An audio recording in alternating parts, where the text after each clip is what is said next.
আসসালামু আলাইকুম। ঈদ মোবারক। আশা করি সবাই ভালো আছেন।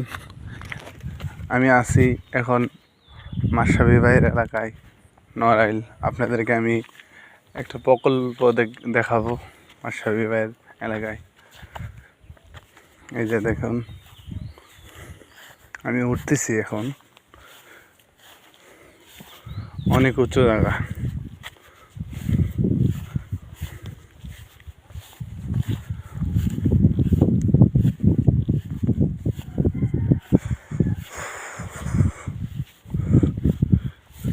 অনেক উঁচু জায়গা, অনেক সুন্দর জায়গা।